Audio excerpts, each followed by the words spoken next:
Let me get rid of this. Oh, okay, allow. Okay, get out of there, you. Oh, hold on. There we go. Okay, so degrees of political resistance and control of power. So the point is the government has control of power. How do we break their control of power? What does that look like? Or rather, what is it that we, let's see, is this right? It's not? Hold on, my notes are all messed up. Yeah, okay, sorry. So there are three things that need to occur for the movement to destabilize the regime. And they basically come down to, let me get my little cursor over here. Oh, I'm in the wrong place. That's neat. Desire, strength, and desire, ability, and strength, which I don't have in my notes, so I'm just going to go off this. So the desire, for the movement to be strong, it actually has to have a desire to limit the government. It actually has to have the desire to disrupt the government's power. If people, A, don't think anything can change, right? They're going to be demoralized and they're not going to want to fight against it. If the government by and large, does enough for people, right? And they're like, well, it's better now. I can, I have enough food. I have a place to live. Things aren't so terrible. I just can't say certain things. They're not going to have the desire to change the government. In the US, things are not bad enough for people, not that I'm encouraging things to get worse, right? That people feel that they still have something tied up in the American system of capitalism and the American government. So they lack the desire.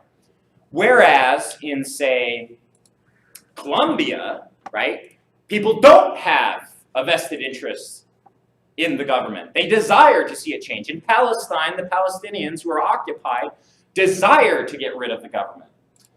But that's not enough. The next thing is the strength to withdraw from the government. And what we mean, or at least what Gene Sharp means, right, is the government depends on all these things. We'll use Palestine for an example. It depends on Palestinian land. It depends on Palestinian labor. It depends on Palestinian cooperation at checkpoints with the military, et cetera, et cetera. Now, it's not as though the Palestinians aren't in constant defiance of Israel, right? But part of the problem in Palestine is it's ghettoized. The Israeli military has overwhelming force.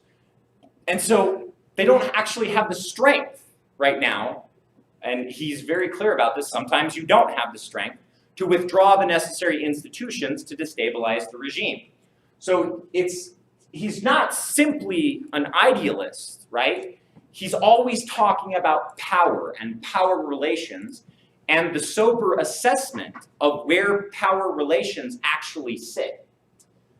And then the other thing is the actual ability to withdraw consent. Now, this includes all sorts of things.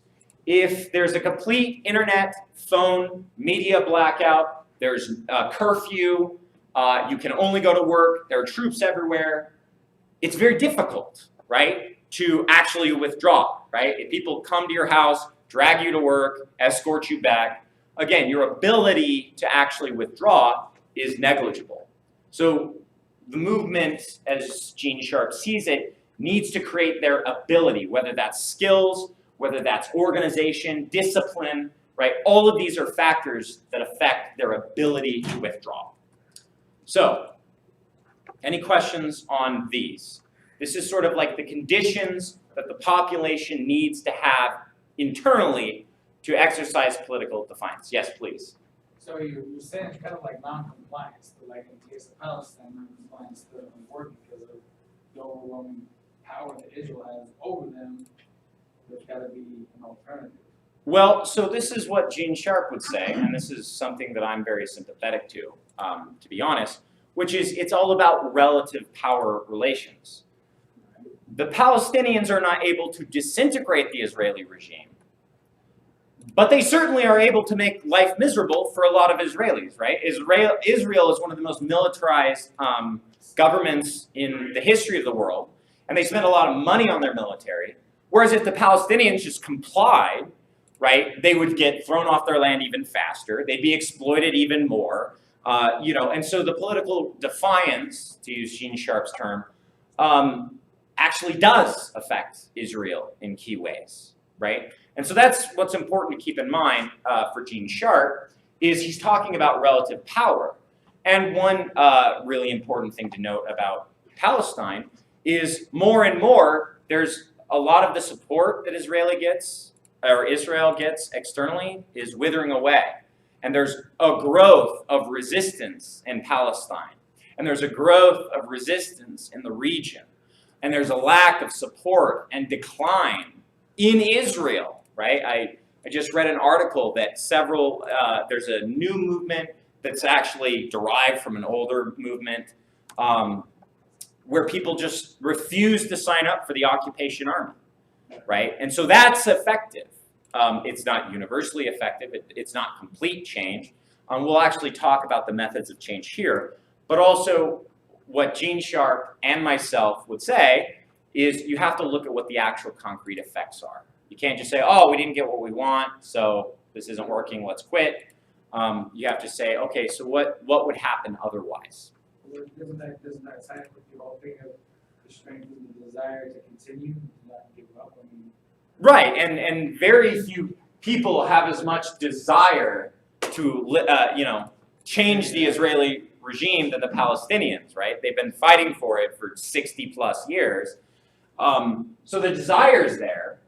The problem is, relative to the Israelis who get billions of dollars of funding, their relative strength is not such that they're able to do it. And their relative ability is not such that they can do it. But again, that's not their fault, right? That's that the Israeli regime is constantly propped up. But their strength is growing and their ability is growing, which again points towards a possible liberation of Palestine, right? It's an ongoing process. Does that make sense? Okay. So, where did my old one go? What are the modes of change? And this is again where Gene Sharp totally disagrees with most people who agree with nonviolence. He dismisses most of it. So the first is conversion. And who here has read / heard / seen annoying Facebook posts that have like Gandhi? And they're like, oh, if people just realize you're suffering, they'll not do the terrible things that they're doing, right? Has everyone seen that?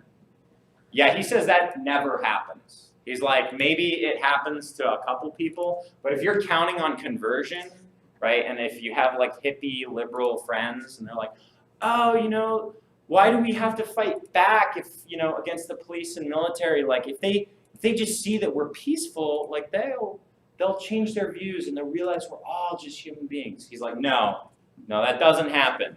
If you're counting on that, your skull's gonna get broken in. And of course, he goes on to say, right, you don't write the checks to the military. You don't write the checks to the police. You don't have the indoctrination. So banking on conversion, waste of time. Waste of time. If that's what you think is going to happen, you're out there. You have no idea, no grasp on reality.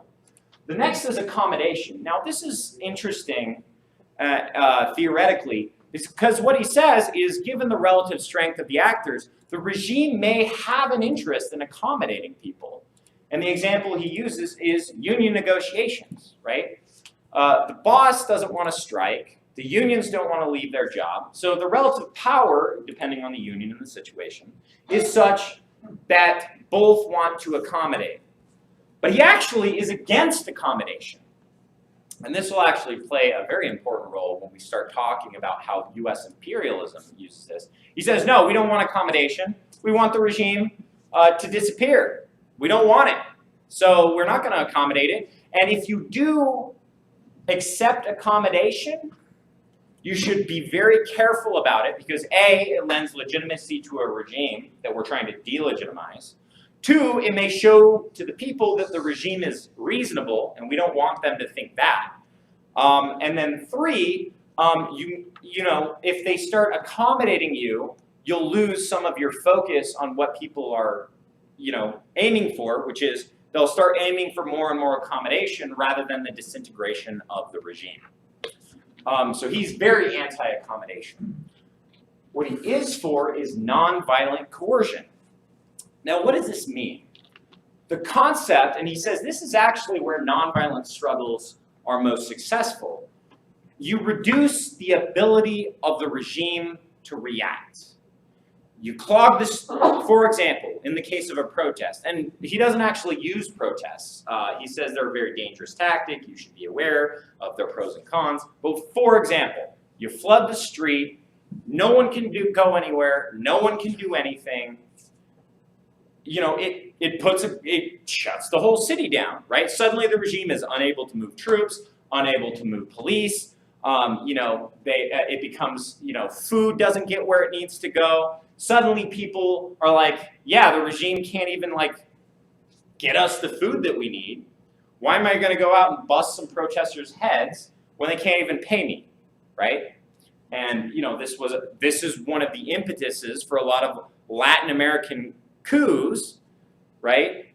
Coup after coup after coup is the military. You know, there was various aspects of nonviolent coercion. And they're like, well, why would I put up with this regime? It can't even stop, you know, some students. So I should take it over, and then I can get all the things that I want. Things like economics, right? You get the people to go on strike. Suddenly the oil fields aren't working, the mines aren't working, the farms aren't working, et cetera, et cetera. Political things. You block the ability of people to vote. You block the ability of census takers. You block the ability of government agencies to keep records. You go burn down the record building of everybody's prison records. Suddenly the regime has no way to keep track of who's doing what. Social coercion, right? You make the regime destabilize in that one example he uses is the murder of a high-profile figure, right? This figure who's like a peace activist, whatever, or just an important political figure is murdered. Suddenly people are out on the streets, people are angry, people are stealing stuff from the government, food, whatever. It delegitimizes the regime, right? And then the regime is unable to respond with its full force, right? But the ultimate goal, and this is very important, this is very, very important when we move to American imperialism, the ultimate goal is the disintegration of the regime. Now, of course, Gene Sharp tacks on the end, but we have to build these democratic institutions so that after the regime, it's not enough to disintegrate the regime. We have to have a democracy that we put in afterwards. But if one was inclined and one was the US imperialist, you really don't have to put in democratic institutions so that the regime is democratic after. The main goal is to disintegrate the regime, which is to say the regime is no longer able to function politically, socially, economically, and militarily, right? And that's important to keep in mind, especially when we talk about the forms of imperialism. And what I will the classic tactic of imperialism, as opposed to, I guess it'd actually be second, because there's colonialism, World War II on, and I'm arguing there's a new set of tactics, which will be the main tactics of imperialism. Let's see what this next slide is. So I'm going to take a brief aside to talk about imperialism. I'd encourage any of you, if you're I'm going to be very brief about this.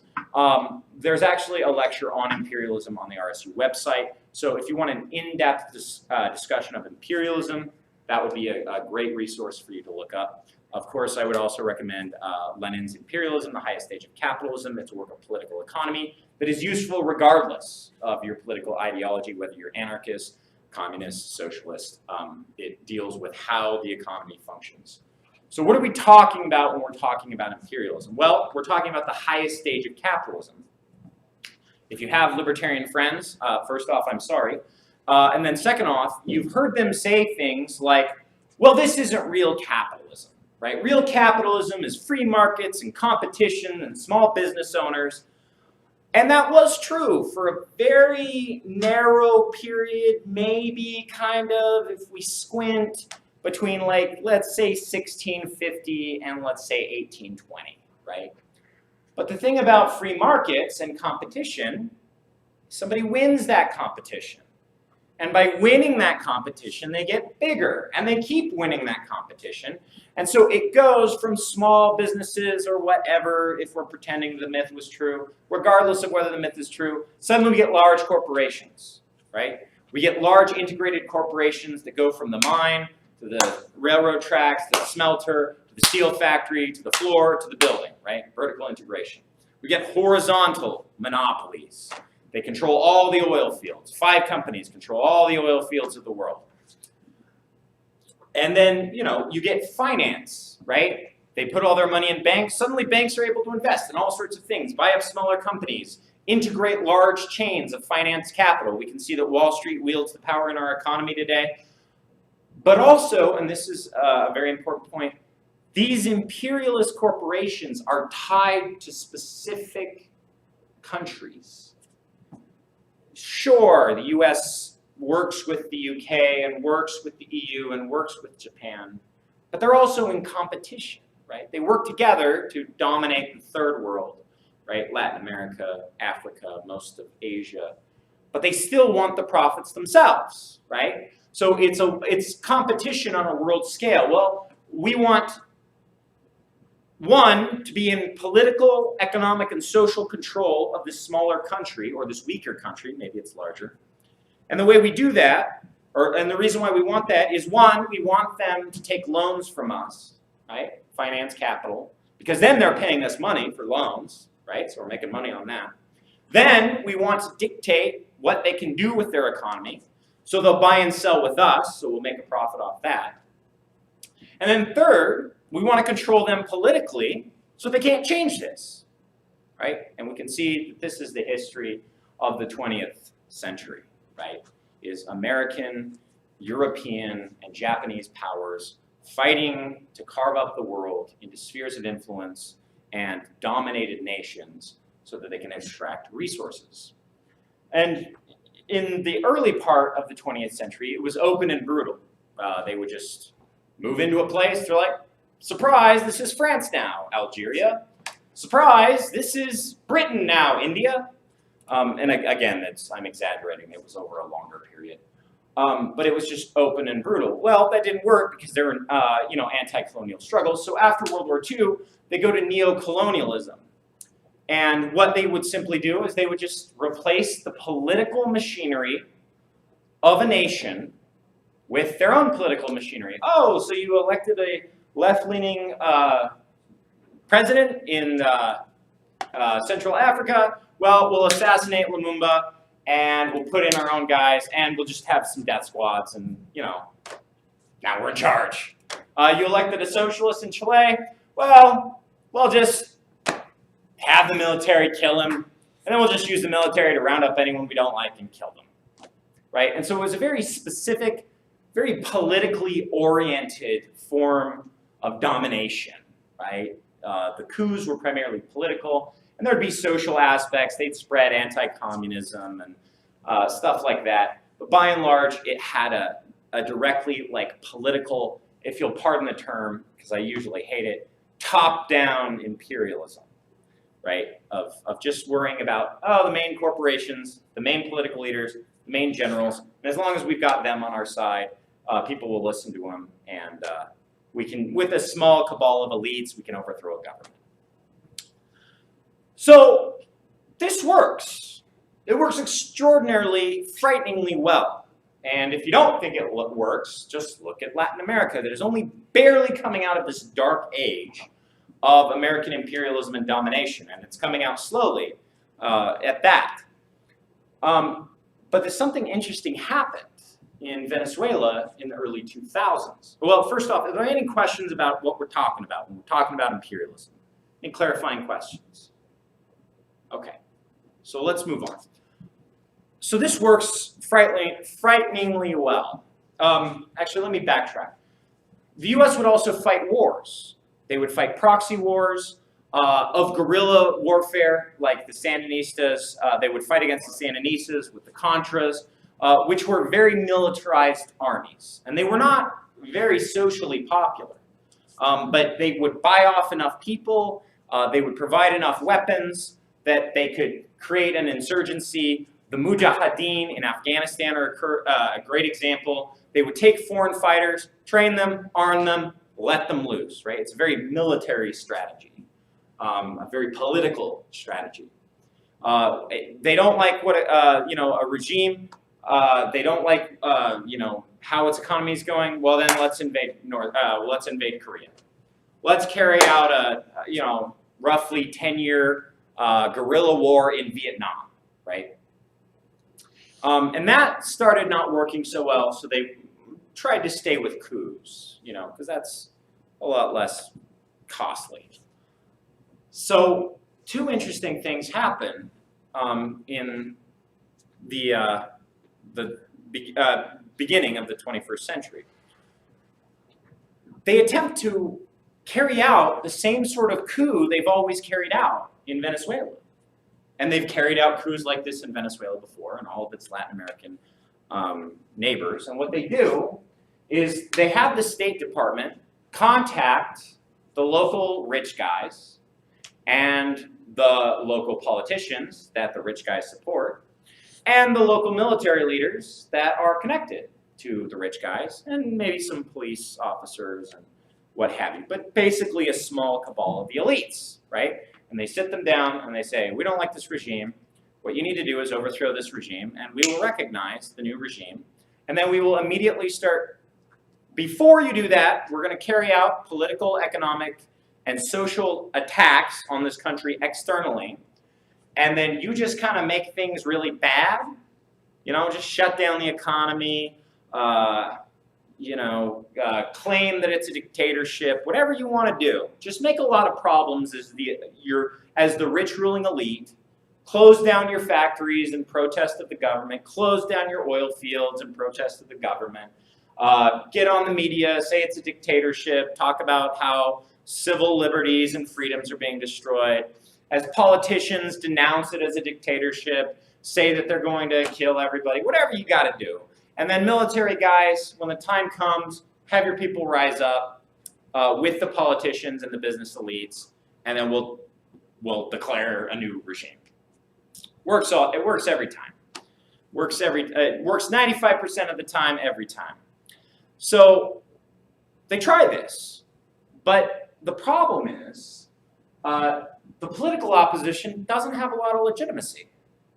And the reason why is because Chavez, who actually tried a coup himself in the early 90s and was then arrested, and it was a miserable failure, said, well, that didn't work. I need to actually have widespread mass support. So he spent the time building widespread mass political support so that when he won, it delegitimized the political opposition, because everyone knew it was a fair election that they just lost. So the political opposition is not really in a position of authority, and the Venezuelans know this, and politically they're behind Chavez. Well, the social opposition, through the media, starts spewing all this stuff about Chavez, but Chavez, right, had maintained his campaign structure and had direct grassroots connections to people, and were able to put out media not only through the state-owned media, but also through these grassroots organizers and connections, right? So they weren't able to spin the lies that, Chavez is going to declare a dictatorship, and, this new government has come to power, and it's totally legit, guys, trust us, bro. It didn't fly. And then the military and police actions, key high-level generals supported the coup, right? Because, they're tied up with finance capital and what have you.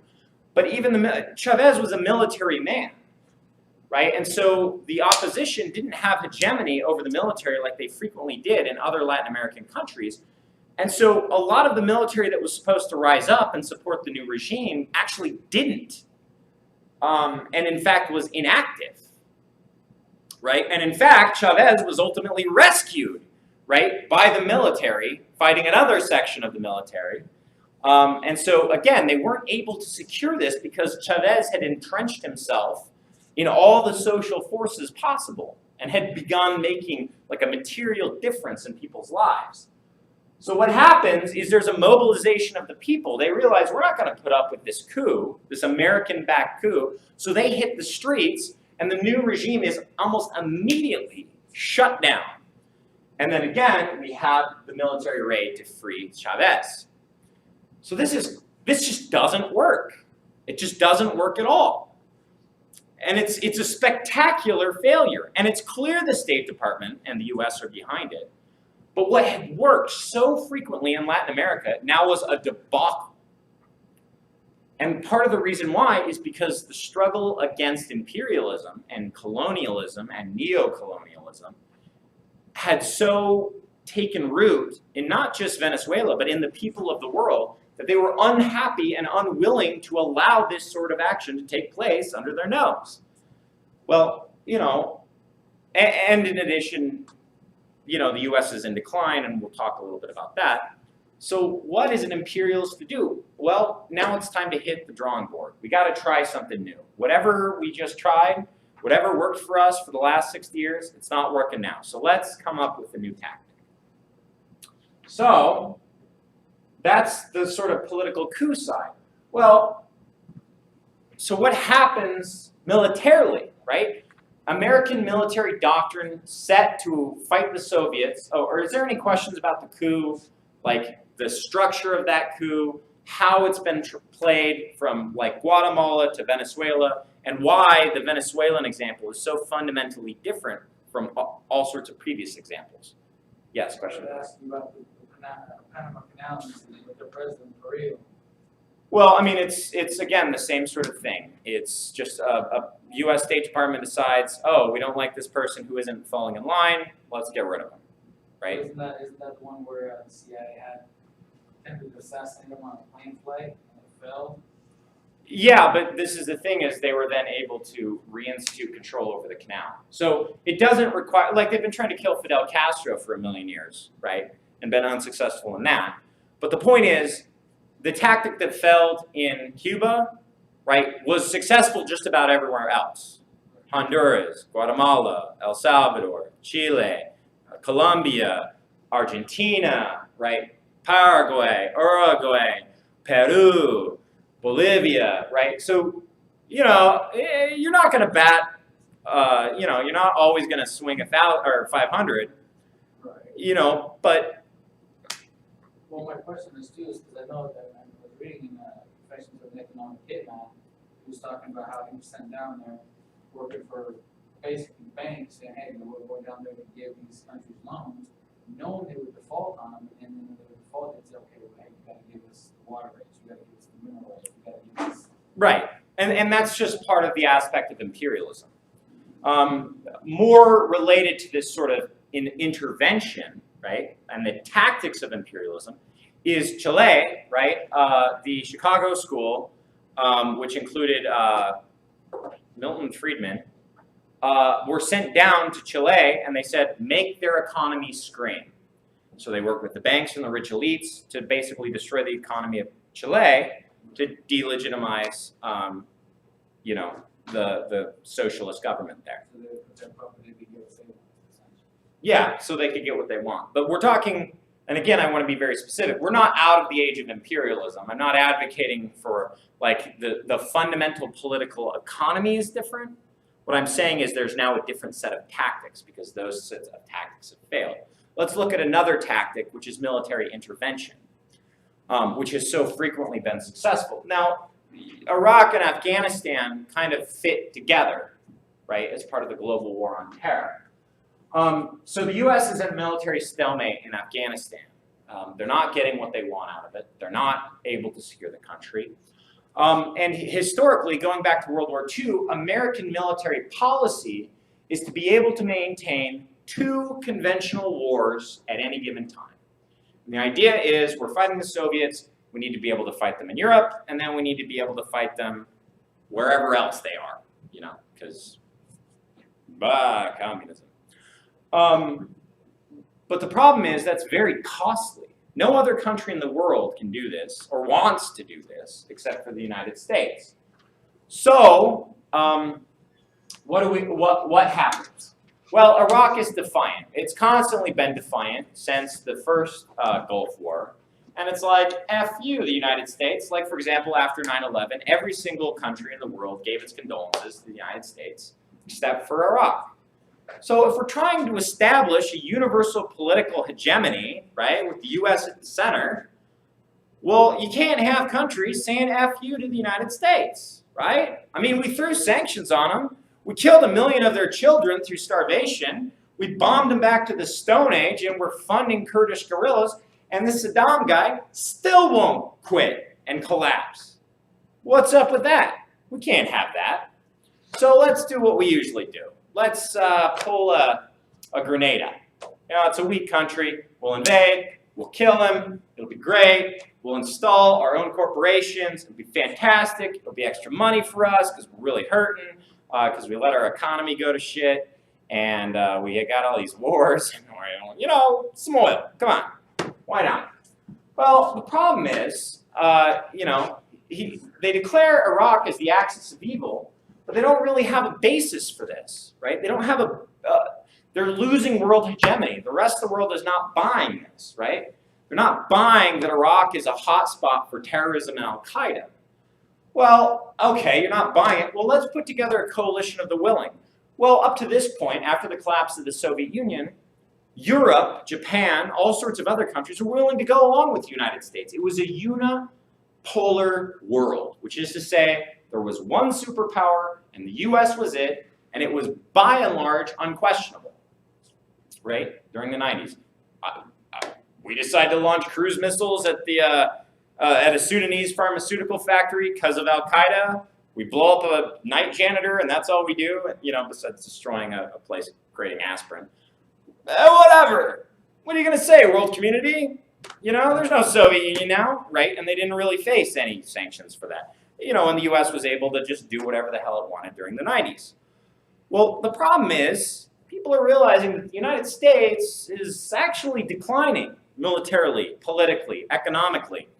So the coalition of the willing, its traditional NATO allies are like, yeah, why are you going into Iraq again? Because it looks like what you're trying to do is establish world hegemony, you know. And as France and Germany and the UK, well, I'm the UK, so I'm going to go along with it because I realized I'm a declining empire and my only hope is to hitch my wagon to US imperialism. But France and Germany are emerging as the EU, as a new economic powerhouse. And they want to imperialize too. Wait, so we're helping you imperialize these countries so that you can get the resources? Hey man, no, there's no Soviet Union now. We're not doing that. So the actual coalition of the willing, right, reveals the split between the imperialist power. Germany and France are like, no, we're not doing that. And the US is like, oh, you're not going to do that? Well, guess what? Despite the fact that most of these refineries are French and use French and German parts, you're not getting any contracts, even though that would make the most sense to rebuild Iraq. We're cutting you out of all the profits. How do you like me now? And the answer, of course, that the EU came up with is, well, not very much, right? So, what does this lead to? It leads to absolute American defeat.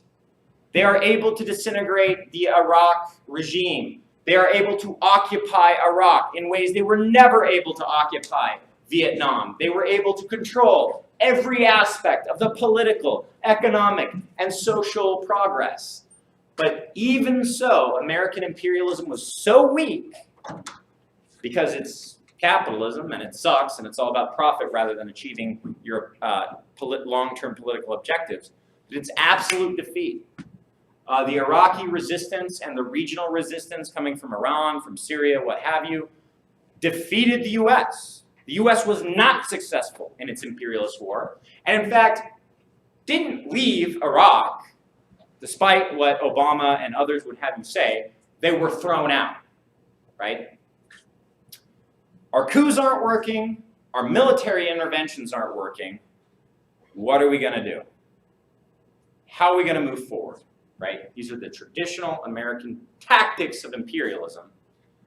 So now, what do we do?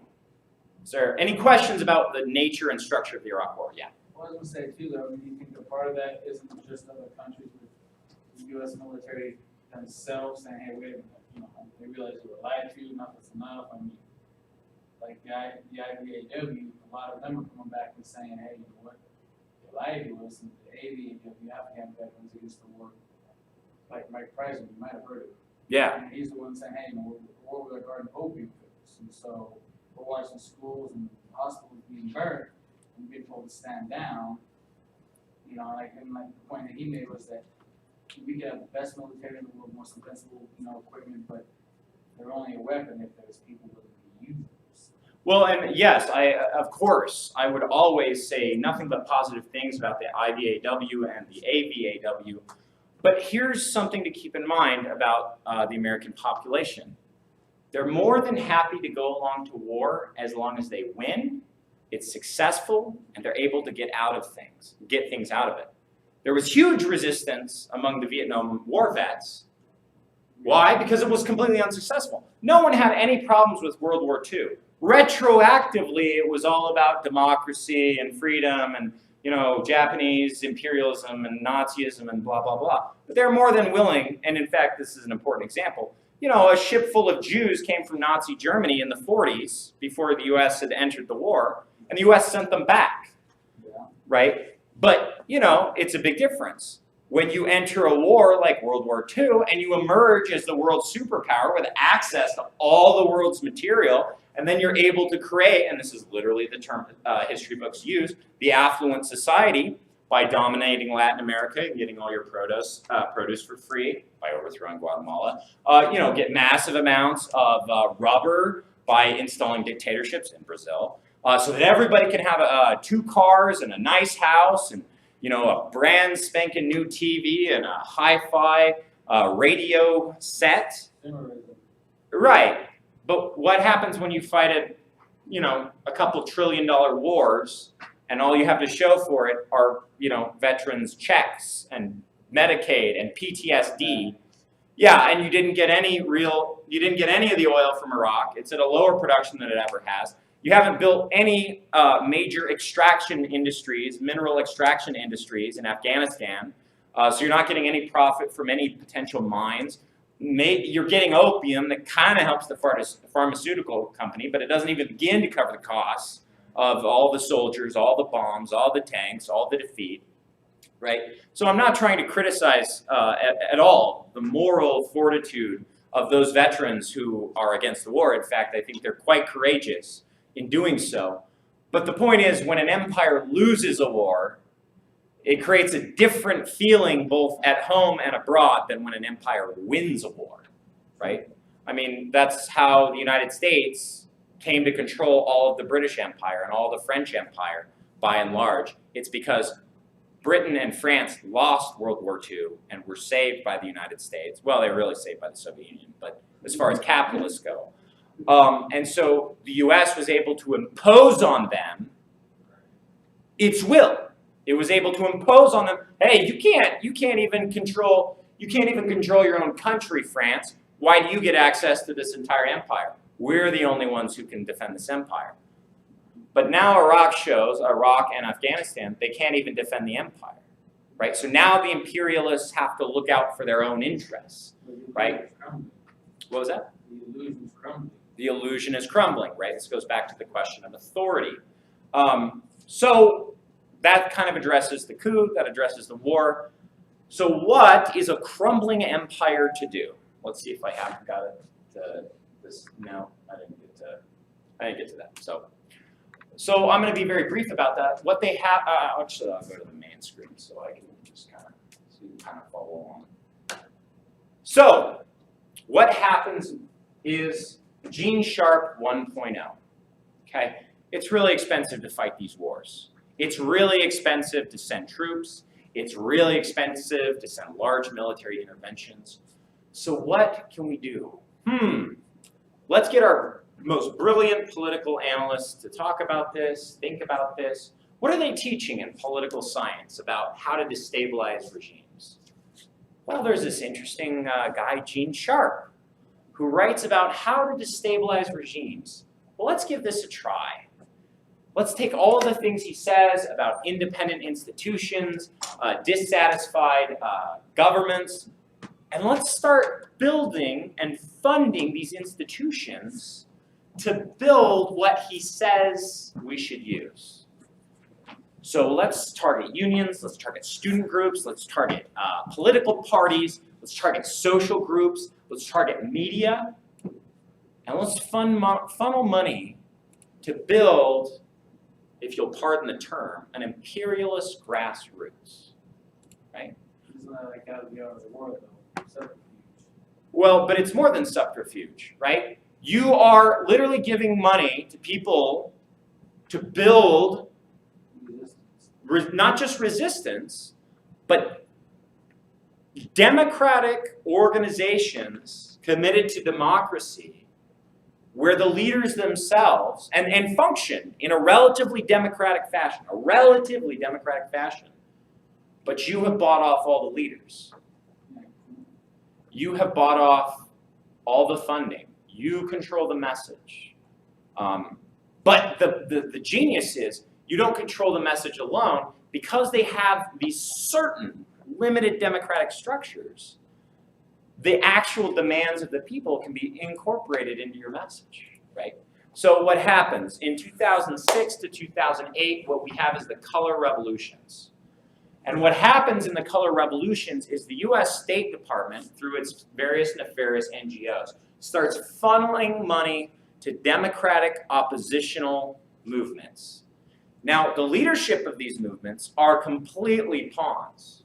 Completely pawns. Now, they have their own goals and interests, like to get rich and run the country, but they're willing to sell out their entire country in order to get what they want, right? They don't need to be in power in a strong sense. They're willing to bow to the EU and Germany and France and the UK and the United States, but they want to be in charge. The term for this is comprador, which is a sellout capitalist. It's somebody who's willing to sell out their country, as opposed to, say, a nationalist capitalist who, again, still wants to exploit people through capitalism, but, wants to do it, for them, exploitation begins at home, and they want to be the ones doing it. So they fund these revolutions, and the people in these areas have legitimate concerns. The leader of the Ukraine has a very strong, nearly unitary presidency where he's able to rule by decree, right? And he's selling off state industries to his buddies, and he's getting rich, and there's all these oligarchs. So what do? Well, you start funding the opposition oligarchs. And you say, okay, what you need to do is you need to create, this is our State Department plan. You need to start creating mass organizations, social organizations, political organizations, economic organizations, all geared, we'll say, to democracy, right? And so a wave of these color revolutions sweep Eastern Europe. Now, don't you find it funny that they all picked different unitary colors to represent what on the surface looks like the exact same demands? It's almost like there was an outside force coordinating these. Well, what happens is widespread victory all over Eastern Europe. All these new regimes are elected through protests, strikes, political action. The old regimes are thrown out. The old parties are universally reviled and thrown out. And then the new regime comes into power. And this new regime has been bought and paid for by the State Department. So what is the first thing they do? They start selling off the country as quickly and as fastly as they can to Europe and the UK. Right, now keep in mind, they use limited democratic forms, right, and empowered the people, just like Gene Sharp said you could do. And then suddenly people are like, well, what the hell is this? This isn't what we voted for. This isn't what we fought for. And literally, within one election cycle, every single one of the color revolutions was defeated. It was voted out in favor of the old regime. Like the president of the Ukraine, Lukashenko, does anyone know how to pronounce this correctly? Should have looked it up on Wikipedia and done the little voice thing. He was the president before the Orange Revolution, and he was hated. And then they got the Orange Revolution of neo-colonial imperialism, and they're like, we like the old guy better. And they voted him back in. right? And this was true across the board. Look at Iran. It just so happened to be the Green Revolution. It just so happened to be the color. It just so happened to use the same tactics. It just so happened to support a neoliberal, democratic imposition of someone willing to sell off the country. Really? But the thing is, these movements were defeated, right? And so this is something that people need to start understanding, that these movements, in one sense, represented the will of the people, in the sense of there are real grievances in these countries. These regimes that are not affiliated and resistant to the United States have real problems that everyday people hate about their regimes, right? So it took legitimate concerns that people have, and then through the methods of Gene Sharp, right, that we've just talked about, delegitimizing the regime, removing the authority, removing human resources. In Venezuela, getting the skilled oil workers to strike, right? You name it, right? They're using all of these tactics to get rid of the regime, but by controlling the leadership, they thought, well, we can control this. And they could. The problem is, they could only control it for 4 years, right? And then people are like, to hell with this, and then voted them out. So, well, what do we do when our, and you got to keep in mind, to buy an election, it's so much cheaper, right? To funnel money so people can do, Facebook campaigns, $50,000 will get somebody who can do endless Facebook campaigns, endless tweeting, make a fake video of a Ukrainian actor pretending to be a Ukrainian woman, saying, this is what we are fighting for in our freedom of our country. And it's like, that's totally a green screen. What? How much does it cost to produce that viral meme? What, $20,000? That's less than like a soldier being in Afghanistan for a week, right? So it's a good return on your investment. But the problem is this damn democracy thing that we're trying to grow to destabilize the regime. People then realize we're fuckers and they don't want anything to do with us and they vote us out. So what can we do to change that? And this is where we enter our current period, which I have named Gene Sharp 2.0, Gene Sharp Armed. Now, Gene Sharp, for various political and ideological reasons, thinks that violence muddies the issue. And he actually talks about how if there is going to be violent resistance, it needs to be separate as much as it possibly can from the nonviolent resistance. But if I'm the US State Department, why would I care about that? Why is it important to me that the protesters maintain the moral authority and nonviolent democratic institutions of resistance so that they can set up a democracy after the regime? Why would I care about that? I don't care about that. And what is the fourth method of change that Gene Sharp talks about? Disintegration. Disintegration is the name of the game.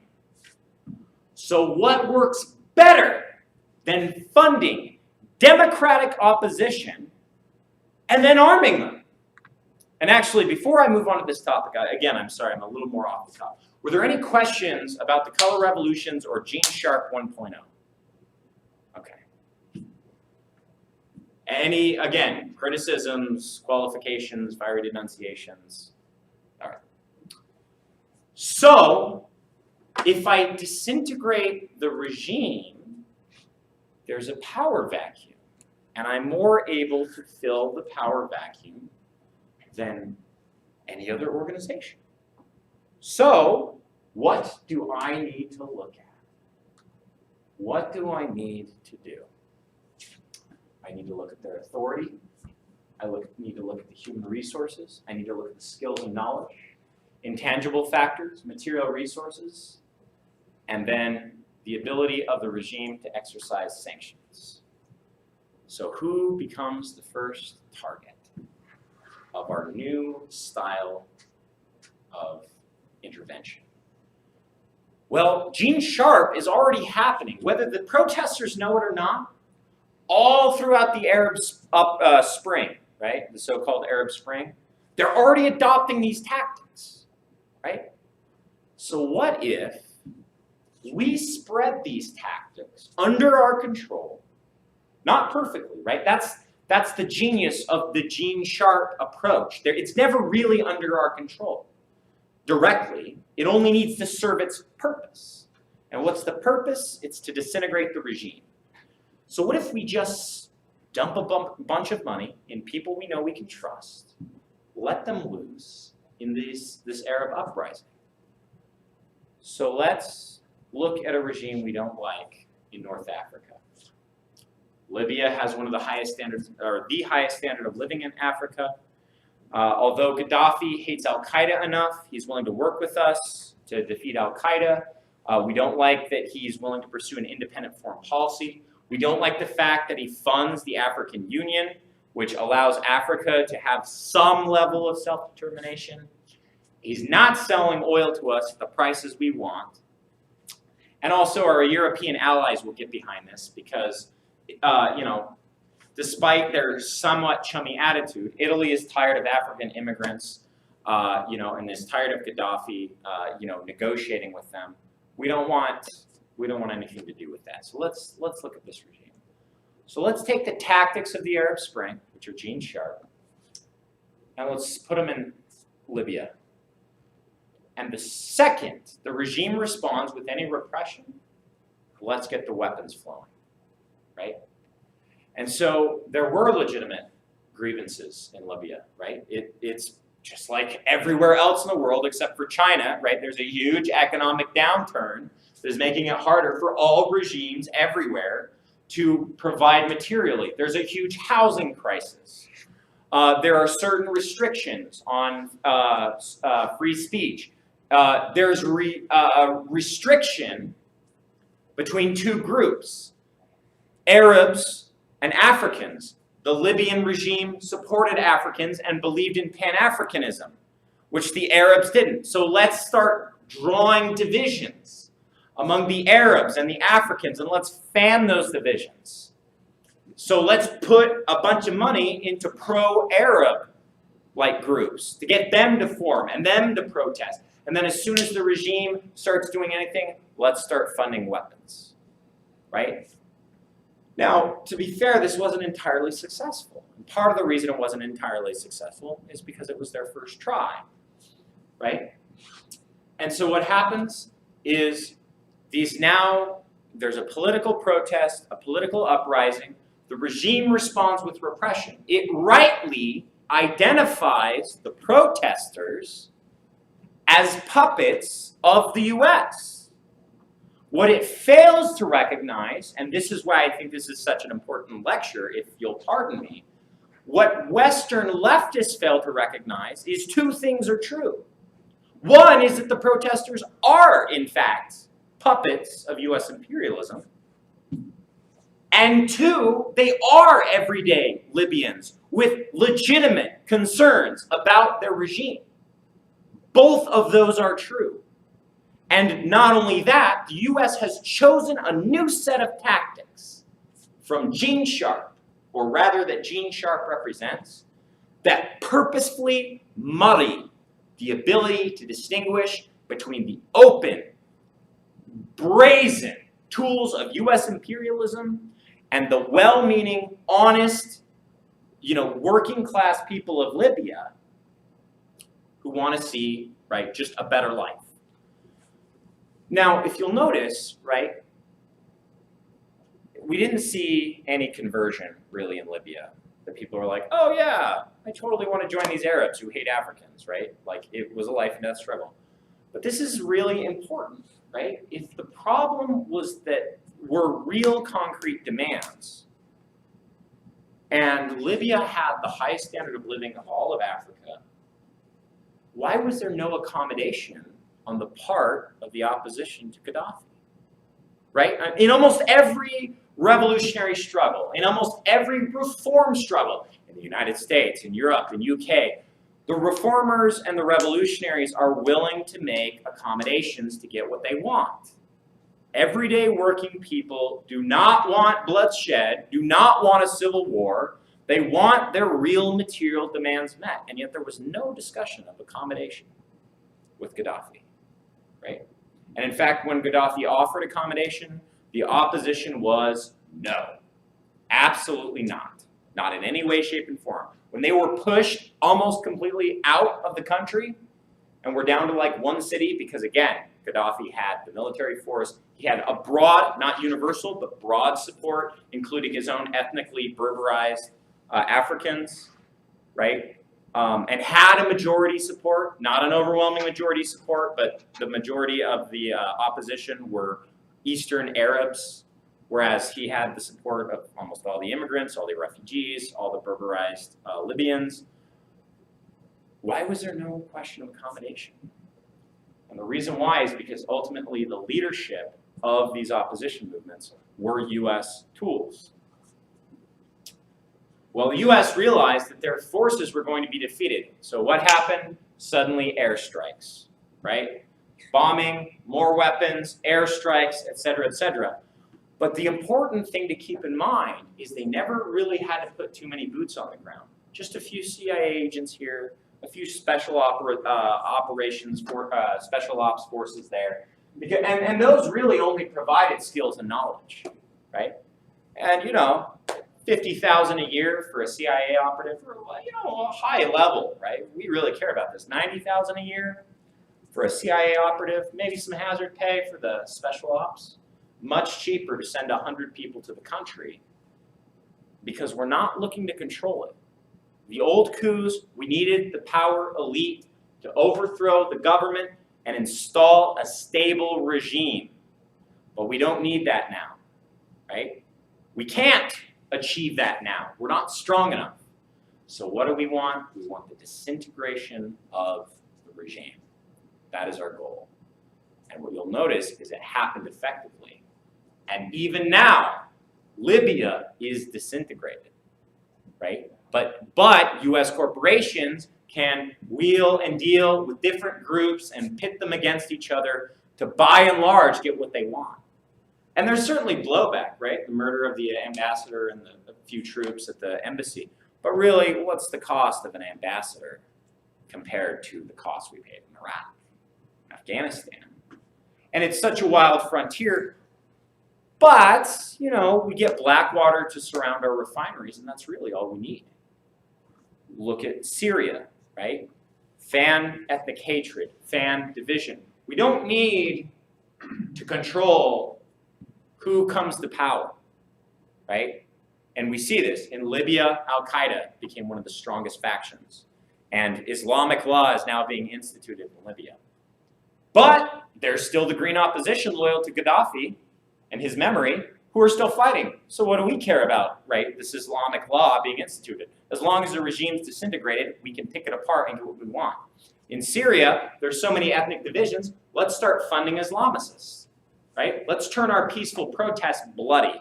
Let's get them to start shooting other people. Let's, you know, funnel things through Saudi Arabia so our hands aren't even on them, right? And then we can blur all the distinctions between the secular generals, right, who want just like a better crony capitalism, a better imperialist regime, or not that Assad is imperialist, but like a regime in which they gain the benefits of selling out to imperialism. You know, and the peaceful protesters who really are just like unhappy because Syria's in like a huge drought and they have no jobs and like their farms are withering and dying.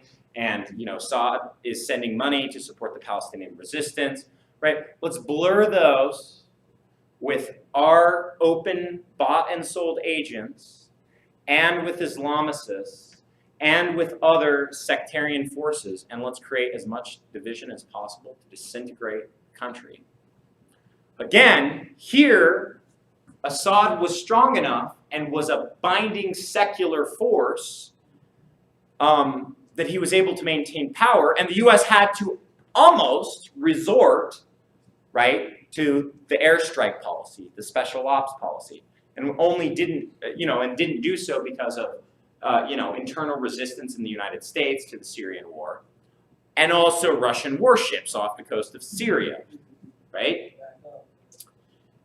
But once again, you'll notice Assad is willing to accommodate. Assad is willing to have elections. Assad is willing to unilaterally declare ceasefires. Assad is willing to have UN inspectors come look at the alleged chemical attack. Assad is willing to meet in Geneva, to discuss a peace process and a peace plan. But who is not willing to accommodate? Once again, it's the opposition. Because the opposition, for whatever legitimate concerns are there, are ultimately led by US imperialists. And now we arrive at Ukraine. Again, the government previous was odious. It was autocratic. It was dictatorial. It was selling off the country. It did not satisfy the needs of the people.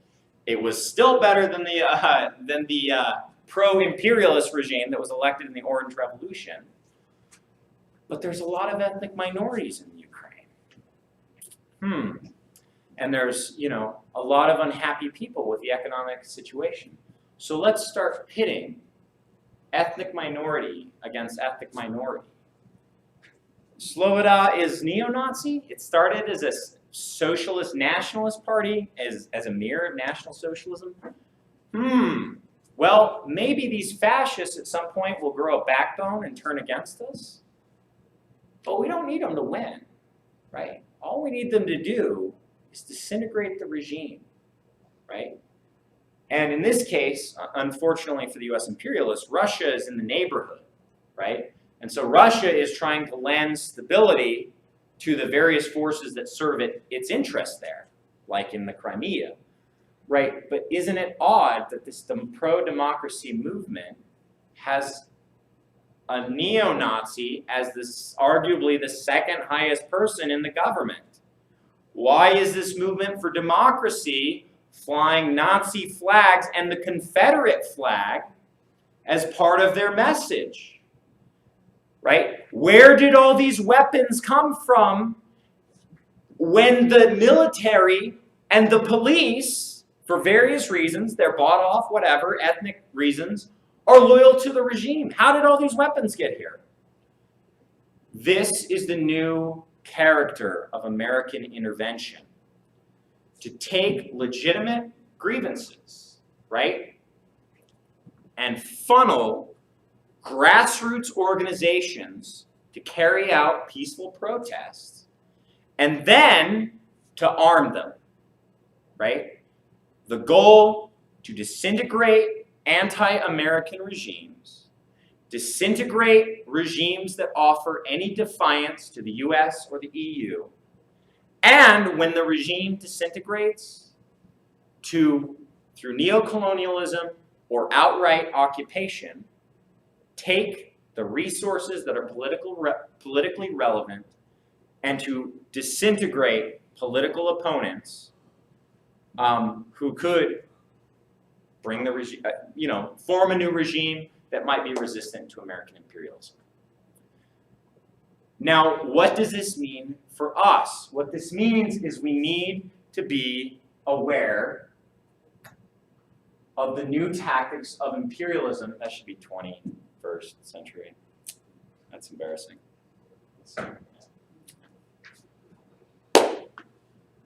We need to understand that more and more, every uprising is not necessarily progressive.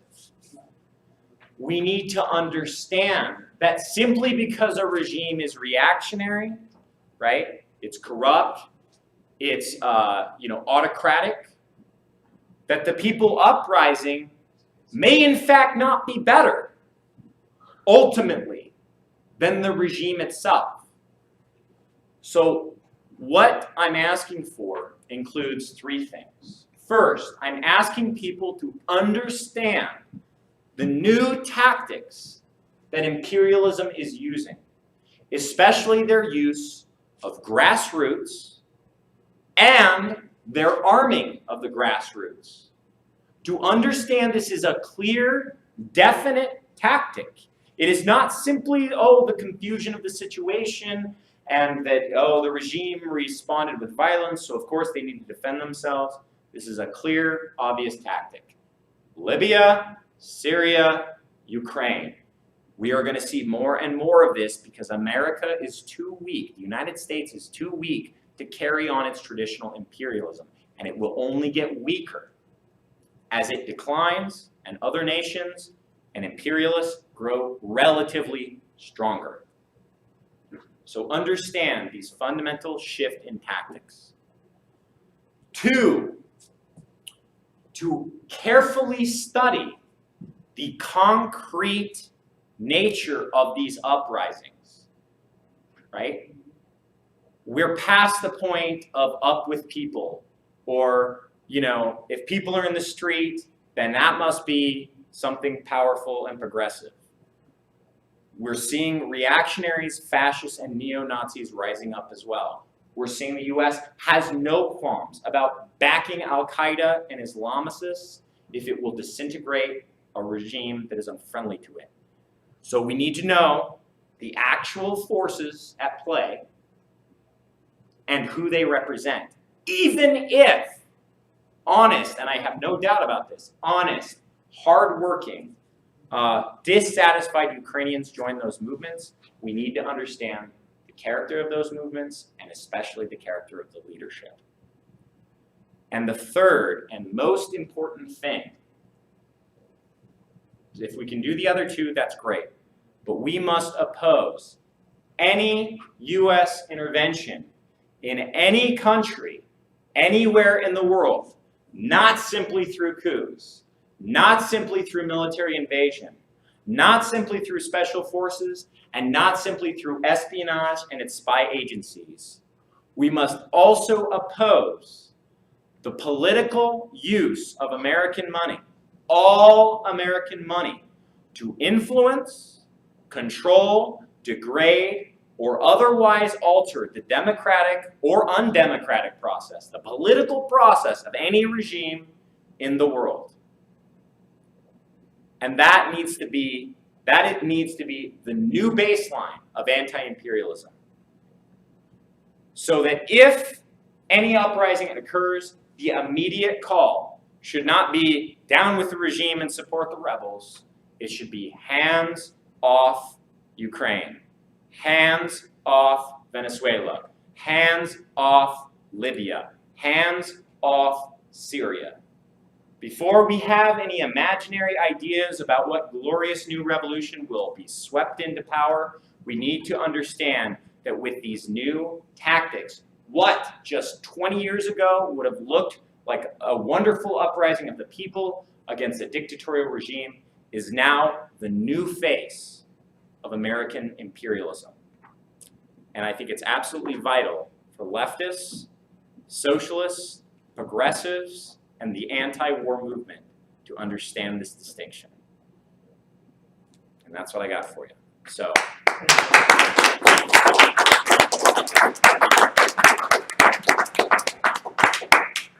So do we have any questions here?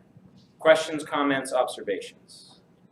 Fiery denunciations. Yes, please, in the back. I was going to say that, when you say that it's a new tactic, when you think about it, throughout history, it's not really new. It's kind of like a Trojan horse. Throughout different periods in history, the same tactics have been applied. And so I'm thinking, I don't really know how to phrase it other than there's nothing new under the sun. Everything's happened before and happened again. So how do you really resist that when people are so complacent and comfortable with what things are, and trying to explain, say, look, this has happened before, it's going to happen again. Well, okay, so there's a couple questions I'd like to ask you. So just if you could humor me and give me examples. Could you please give me an example where an imperialist power supported widespread political, grassroots, democratic movements as a way of destabilizing a regime? That's kind of what I'm saying. Like, yes, imperialist powers have always, intervened in the internal affairs of other countries. What is it like Greece? Kind of like Greece is that. Do you mean like current Greece? No. Like ancient Greece? Yeah. I mean, current Greece, I'm not, like I said, I think it kind of fits with what you're saying here, but. Well, so let's just put that aside and say, well, perhaps there's nothing new under the sun. If there isn't anything new under the sun, there's something very distinct about the tactics that are being tried now, which are different from the tactics 10 years ago, which are different from the tactics 20 years ago, 30 years ago, 40 years ago, 50 years ago. So maybe these tactics have been tried or not. I would maintain they have not for various reasons. Not exact. Right, but nevertheless, these very specific tactics with very specific features are what they're doing now. So whether it happened before or didn't happen before, right, that's what I'm claiming. The second thing is, when we're talking about people being complacent, I don't actually think that's the problem here. And I think the problem is much more insidious. I think it's much more nefarious. And I think it's much more complex. The problem is not that people are complacent. The problem is the imperialists are now trying to use the very lack of complacency, the desire for change, the desire for a better life, the desire for freedom, the desire for liberation, to undermine the actual interests of the people. Right? If everybody was complacent in the Ukraine, a bunch of neo-Nazis would have tried the shit that they tried, and we got our ass beat by the cops. Right? The problem in the Ukraine is there is a real desire for liberation that is then being exploited by the imperialists to get what they want. Now, what would I say to the average person in the street in Ukraine? Well, that's not my place to say. It's not my place to tell people in Ukraine what to do. If you are left-leaning, and we see this, plenty of people who are left-leaning or left-wing originally joined the protests, and some denounced the protests from the beginning, which is fine, but then some left, right? You'd think that beating the shit out of cops and burning stuff would be like right up the anarchist alley, but a bunch of anarchists in Ukraine are like, we don't support any of this shit. These guys are fascists. Our job is to go out there and stomp them out, right? So I don't presume to have the level of national chauvinism to tell people in their country how they should deal with an odious regime. Right. What I do have the knowledge and wherewithal to do is to say that Americans need to understand these new tactics and they need to oppose them wherever they rear their head. So that's kind of what I'd say. Is like whenever I talk to like people out here and just on either side, and people are like, well, it's too convenient. Yeah, I agree that it's bad. And it's like, well, shit, do something. Don't just, sit on your ass and I mean, that's what I mean by complacency is here in America, or like you said, people are afraid because of the overwhelming, police power. Sure. And that's another conversation that we can definitely have about how to build a revolutionary movement in the United States. But as far as American imperialism goes, again, the point is to stress that we're entering a new period of tactics. Right. And then we need to identify them. And as Americans, our first course of action should be to say no. U.S. hands off. And if you are interested in taking action, I believe there's a local anti-war committee that is putting together a panel, so keep your eyes open for that. And I believe they'll be discussing the Ukraine, but that's neither here nor there. I saw another hand. Yeah, how do guys like me, I understand the new tactics, but how do we find out if the grassroots leaders have been Co-opted? Yeah, so this is an incredibly difficult, so it's a very complex question. There's a couple things to do. The first, and again, I sound like a broken record, but this is very important. Even if we personally are very excited to see an uprising against an odious regime, we must be cautious. And the very first thing that we have to say is U.S. hands off. Like hands down. That's always should be our message, living in the belly of the beast as it is. And it's perfectly fine to discuss, with friends over coffee, et cetera, the various relations, revolutionary optimism about what you see happening, about a terrible regime falling. But politically, what we say to people must always be U.S. hands off. The second thing that we need to do is we need to analyze, and this is very difficult, right? If you don't speak the language of the country, you're going to get a lot of conflicting reports. Look at all sorts of news sources. I personally don't believe that RT is any less biased than CNN, but it's a different kind of bias. I don't believe that Press TV, which is the Iranian state television, is any less biased than MSNBC. But again, each of these represent different interests of different nations.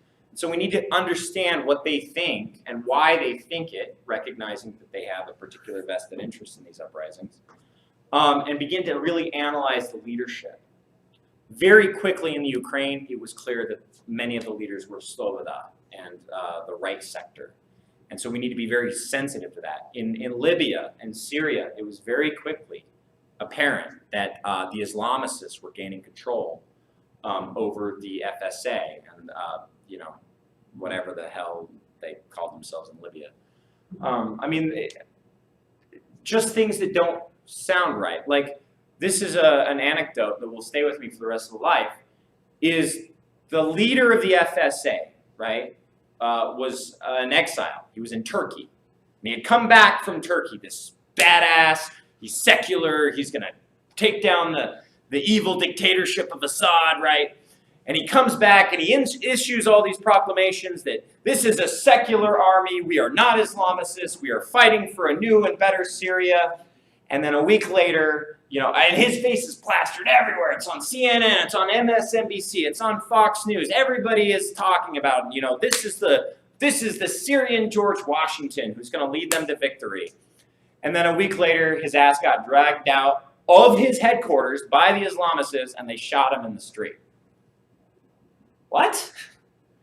Right? When things like that start happening, like when one of the leading Jewish rabbis of Kiev says, all of you Jews, get out of the city, start applying for visas, get out of the Ukraine. Yeah, what's really going on here? And I know that sounds like a glib answer, but these are like really bright line things that I have had to deal with. Even leftists, self-proclaimed Marxist, Leninist, communist revolutionaries who are like, no, that's overplayed. No, that's exaggerated. No, you're just cherry-picking stuff because you're a tanky. And it's like, here we are, years later. How's Libya looking? How's your, Libyan revolution looking? How's your Syrian revolution looking? How's your uprising of the workers of Ukraine to form Soviets looking? And so, we can't be pessimistic and just be like, and cynical, like, every uprising, it must be the U.S. ploy.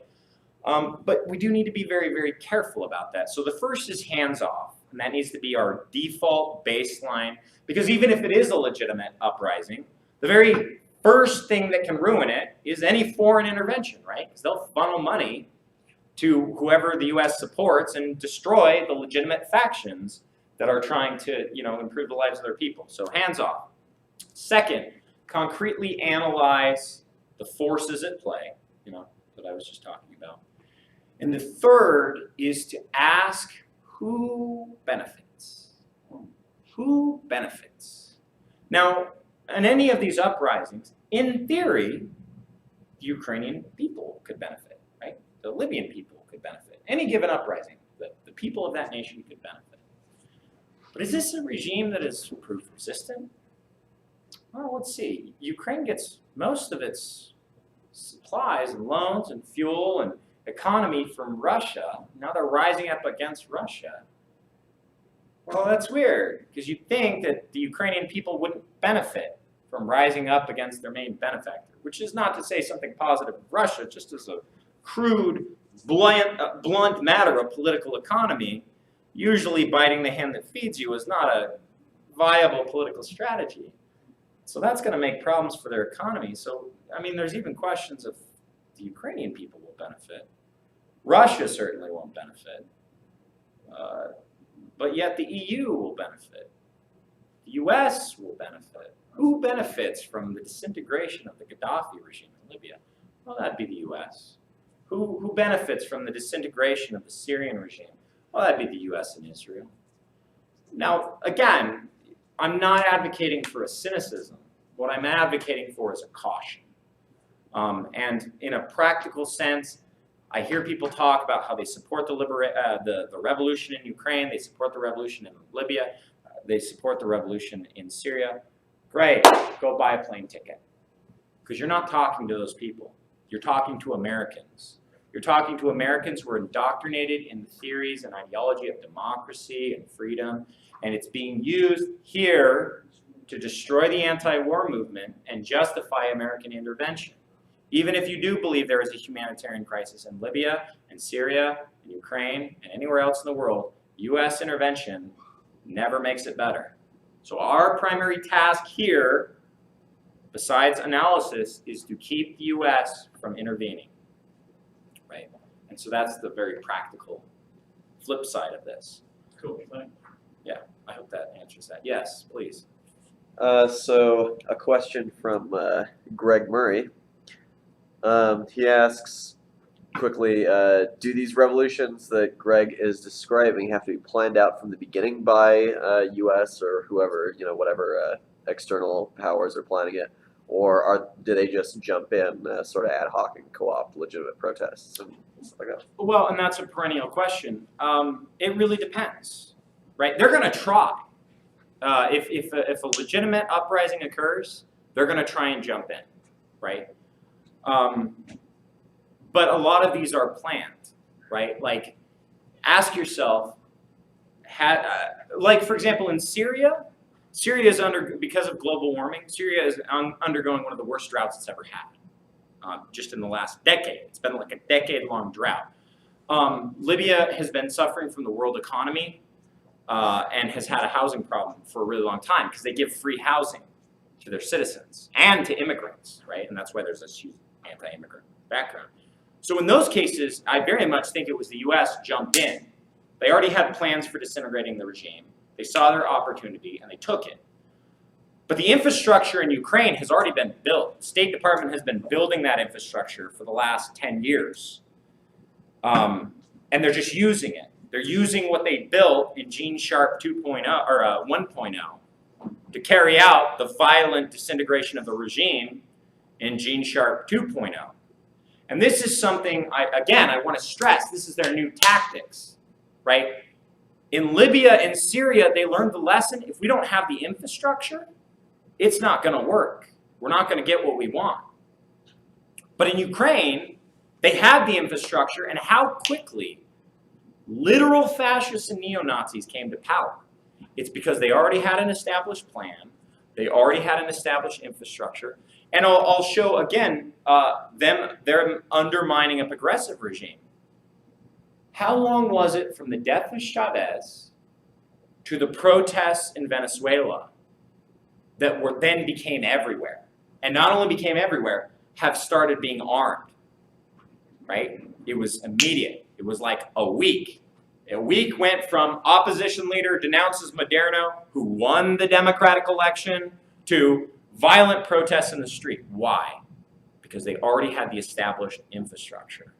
So what they're trying to do is they know they can't pull a coup in the way they traditionally did it.